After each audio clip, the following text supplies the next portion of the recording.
ये कहानी जेक के बारे में है जो कि पेंडोरा प्लेनेट का रहने वाला है। ये अपनी फैमिली के साथ बहुत खुश होता है जिसमें इसकी वाइफ और बच्चे हैं। ये बताता है कि मेरे अपने बच्चों के अलावा मैंने 2 बच्चे भी अडॉप्ट किए हुए हैं, जिनमें एक मेरी ही पुरानी साथी की बेटी है जो उसको पैदा करने के बाद मारी गई, और एक और बच्चा है जो कि इंसानों का ही है, क्योंकि आज से कुछ सालों पहले इंसान इस प्लेनेट पर रहने के लिए आए थे जहाँ पे मैं अभी रह रहा हूँ। लेकिन जब वो वापस जमीन की तरफ चले गए तो ये बच्चा इधर ही रह गया। तब से ये मेरे साथ ही रहता है। ये सब बच्चे आपस में बहुत खेलते और एक दूसरे का काफी ख्याल भी रखते हैं। जेक अपने सब बच्चों को सब सिखाता है, जैसे कि तीर चलाना, मछली पकड़ना और भी बहुत कुछ। ये सब बड़े छोटे खुश तो होते हैं, लेकिन एक रात जेक और उसकी वाइफ आसमान में चमकता हुआ एक सफेद तारा देखते हैं। तो जैसे ही करीब आता है तो पता चलता है कि ये तो इंसानों की स्पेसशिप है, तो एक बार फिर से इनकी प्यारी दुनिया में रहने के लिए आ रही है। इंसानों की स्पेसशिप से निकलने वाली आग की वजह से जंगल में आग लग जाती है, जिससे बहुत से जानवर मारे जाते हैं और बहुत नुकसान होता है। इसके अंदर से इंसान निकलते हैं जो बड़े बड़े रोबोट्स के अंदर बैठे हुए थे, और इनकी बहुत बड़ी गाड़ियां भी थी जो रास्ते में आने वाली हर चीज को कुचल रही होती हैं। जबकि जेक और उसकी वाइफ के पास इस तबाही को देख के रोने के अलावा कुछ भी नहीं बचता। पता नहीं इंसान कब इंसान बनेंगे। खैर, अब लैब को दिखाया जाता है जहाँ एक नीले रंग का इंसान जो बिल्कुल जेक और उसकी फैमिली जैसी शक्ल का लग रहा था, वो बेकाबू होकर उठता है और आसपास के लोगों को मारने लगता है। उसको उसके साथी कंट्रोल करते हुए बताते हैं कि आप हमारे कॉलोनल हैं, यानी कर्नल हैं, और आप इंसान ही हैं। हमने आपके मरने के बाद आपको मॉडर्न टेक्नोलॉजी की मदद से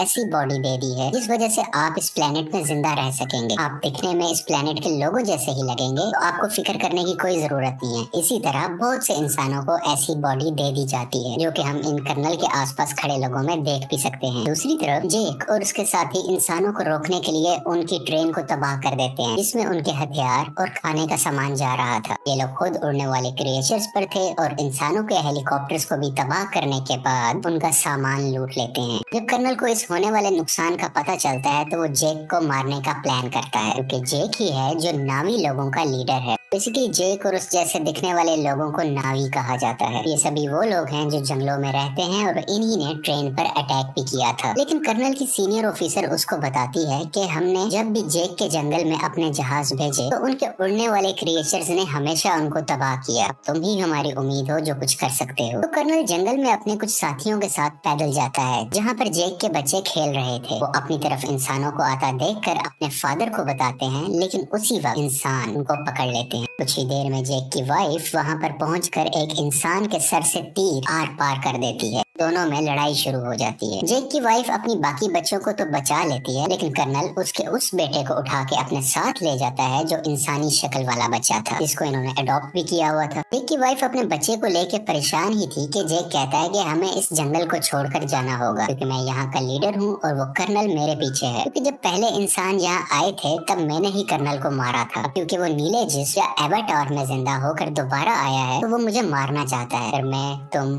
और हमारी मुकम्मल फैमिली यहाँ से चली गई तो हम अपने कबीले के बाकी लोगों की जान बचा सकेंगे, क्योंकि हमारा पकड़े जाने वाला बच्चा जल्द ही हमारी लोकेशन बता देगा कि हम कहाँ रहते हैं और इंसान यहाँ तक पहुँच जाएंगे। जेक की वाइफ जाना तो नहीं चाहती, लेकिन आखिरकार मान जाती है। जबकि दूसरी तरफ इंसान जेक के बच्चे पर जुल्म कर कर उसके घर का पता पूछ रहे होते हैं, लेकिन वो हिम्मत करता है और कुछ भी नहीं बोलता। तभी कर्नल आकर उनको रोकते हैं और कहते हैं कि ये इंसान है तो इसे हम इंसानों की तरह बात करेंगे। ये उसकी तरफ दोस्ती का हाथ बढ़ाकर बताता है कि मैं तुम्हारा असली फादर हूँ, और आखिरी बार जब मैं दुनिया में आया था तो मैं जानबूझकर तुम्हें यहाँ छोड़ के गया था, क्योंकि मैं साथ तुम्हें लेकर नहीं जाना चाहता था। लेकिन अब मुझे एहसास है और मैं तुम्हें अपने साथ वापस लेकर जाऊंगा। इस पर वो मासूम बच्चा मान जाता है कि ठीक है, मैं आपको जगह दिखा दूंगा। जबकि दूसरी तरफ जेक और उसकी फैमिली अपने कबीले को छोड़कर अपने उड़ने वाले क्रिएचर्स पर बैठ के यहाँ से बहुत दूर चले जाते हैं कि कम से कम कहीं रहने को नया ठिकाना मिले और वो वहाँ पे रह सके।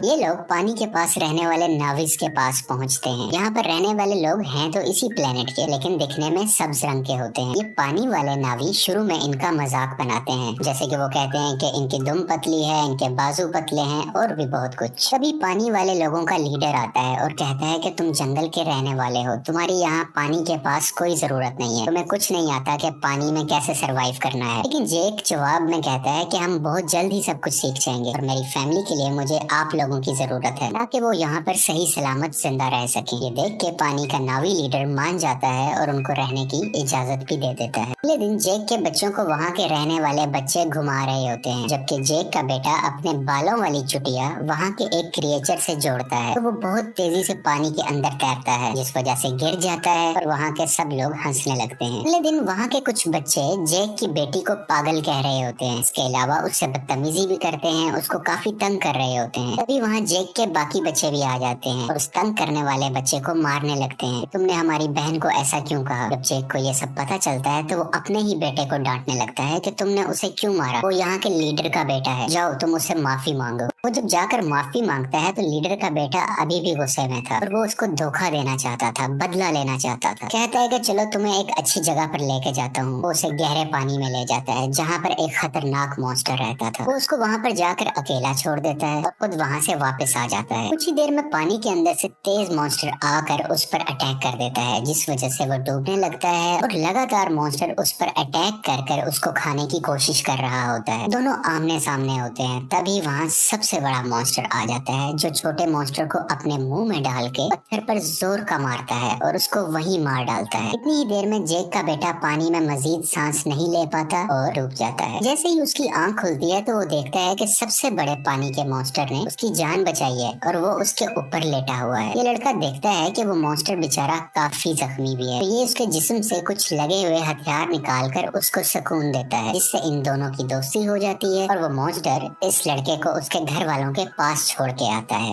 जब सब्ज कबीले वाले नावी लीडर को ये पता चलता है कि उसके अपने बेटे ने ही जानबूझ के हमारे मेहमान को मॉन्स्टर के पास मरने के लिए छोड़ा, तो वो उसको सजा देने लगता है। लेकिन जेक का बेटा कहता है कि आपके बेटे की कोई गलती नहीं है, ये मेरा आइडिया था गहरे पानी में जाने का, मैंने ही कहा था कि हम वहाँ चलते हैं। इसे देख के लीडर के बेटे को शर्मिंदगी होती है कि इसने मुझे बचा लिया, ना कि मैंने गलत किया था, मैं तो उसको मारना चाहता था। इसी चीज को देखते हुए वो अब दिल से इनका अच्छा दोस्त बन जाता है। जेक का वही बेटा सबको बताता है कि बड़े मॉन्स्टर ने मेरी जान बचाई, और सब दोस्त उसका मजाक बनाने लगते हैं और कोई भी उसका यकीन नहीं करता। अगले दिन ये दोबारा उसी बड़े मॉन्स्टर के पास जाता है और जाके बहुत ज्यादा एंजॉय करता है। वो दोनों आपस में बहुत खेलते हैं, जबकि कर्नल जेक की तलाश में अब तक फिर रहा था। तभी उसको इन्फॉर्मेशन मिलती है कि जेक अपनी फैमिली के साथ कहाँ कहाँ जा सकता है, लेकिन अभी भी एग्जैक्ट इन्फॉर्मेशन नहीं थी, इसलिए मजीद ढूंढना पड़ रहा था। कर्नल ने वहाँ के उड़ने वाले कुछ क्रिएचर्स पर अपना कंट्रोल भी कर लिया था, जैसे कि वहाँ के रहने वाले लोकल नावी लोग उन क्रिएचर्स को इस्तेमाल किया करते थे। सब इंसान जेक को ढूंढने के लिए निकल पड़ते हैं और एक जजीरे यानी आइलैंड पर पहुंचते हैं, जहाँ के लोग कहते हैं कि हमने कभी नहीं देखा है जिसकी तस्वीर तुम हमें दिखा रहे हो। कर्नल को इन सब की बातें झूठ लग रही होती हैं, तो वो इन लोगों के एक क्रिएचर को मरवा डालता है। कर्नल का बेटा उसे समझाता है कि ये लोग कुछ नहीं जानते, ये सिर्फ मछलियाँ पकड़ते हैं, इन्हें छोड़ दो, ये कुछ नहीं जानते। तो कर्नल भी अपने बच्चे की बात मान लेता है, लेकिन जालिम इंसान फिर भी जाते हुए वहाँ आग लगवा कर उनके रहने की जगह को जलवा देता है। इस तरह और भी जगहों पर जाकर बहुत से मासूम नावी लोगों को मारने लगता है, सबसे बहुत कुछ पूछता है, लेकिन इस वक्त तक उसको जेक का पता नहीं चलता कि वो कहाँ पर गया।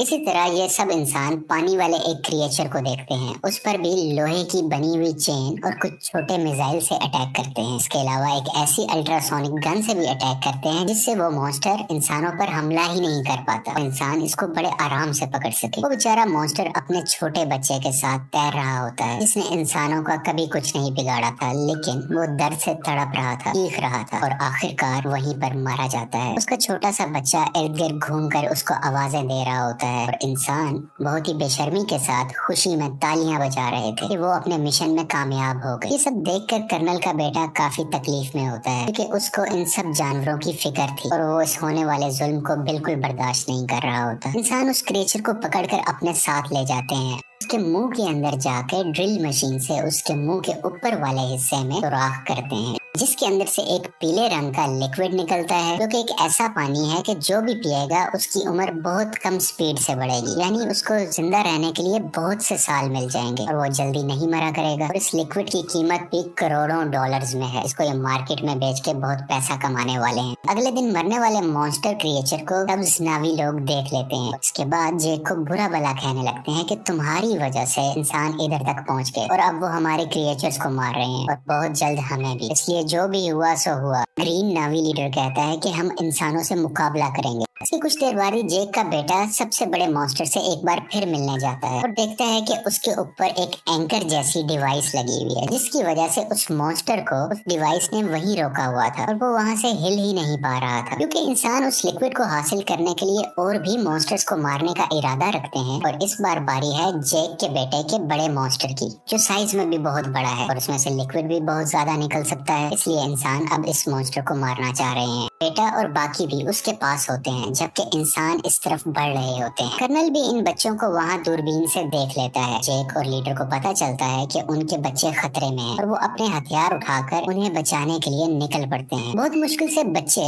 बड़े मॉन्स्टर से वो डिवाइस निकाल देते हैं, जिस वजह से मॉन्स्टर वहाँ से आगे तैरकर निकल जाता है और बिल आखिर उसकी जान बच जाती है। लेकिन इंसान फायरिंग करते हुए अभी भी बच्चों का पीछा कर रहे होते हैं। यहाँ पे लीडर की बेटी मरने ही वाली होती है, तो जेक का बेटा उसका हाथ पकड़कर अपनी तरफ करके उसकी जान बचा लेता है। लेकिन थोड़ी ही देर में बच्चों को बड़ा सा जाल डालकर पकड़ लेते हैं और अपनी शिप पर ले आते हैं। कुछ देर तक बच्चों के पेरेंट्स भी यहाँ आ जाते हैं, यानी कि जैक वहीं रुककर देखता है कि उनके बच्चों को शिप के आगे कर्नल ने बांधा हुआ है। कर्नल कहता है कि अगर बच्चों की जान बचाना चाहते हो तो शिप पर तुम सिर्फ अकेले आओगे। तो जेक सबकी बेहतरी के लिए अकेले जाने का फैसला करता है। तभी जेक के बेटे का सबसे बड़ा क्रिएचर दोस्त पानी के नीचे से एकदम से ऊपर आकर इनकी शिप पर चढ़ जाता है और अपने हाथों और दुम से वहाँ खड़े इंसानों को मारने लगता है और हर चीज तबाह कर रहा होता है। ये देख के जेक और लीडर के लोगों को भी मौका मिल जाता है कि वो इंसानों पर हमला कर दें और वो सब लोग शिप की तरफ बढ़ने लगते हैं। इंसानों और इन सब नावी लोगों के दरमियान काफी लड़ाई हो रही होती है। बहुत से इंसान भी मारे जाते हैं और कुछ नावी लोग भी। और वो पानी वाला क्रिएचर इंसानों की एक छोटी शिप के ऊपर से छलांग लगाकर उसको लोहे की रस्सी से इनको दबाकर मार देता है। जेक भी इंसानों का मुकाबला करते हुए बच्चों के पास आके उनको वहाँ से छुड़वा लेता है। कुछ बच्चे अपने अडॉप्टेड इंसानी भाई को भी ढूंढ लेते हैं और वहाँ से भागकर अपनी जान बचाते हैं। लेकिन उसी दौरान जेक का एक बेटा मारा जाता है और उसकी माँ ये सब देखकर अपने दिल पर काबू नहीं रख पाती और चिल्ला चिल्ला कर रोने लगती है।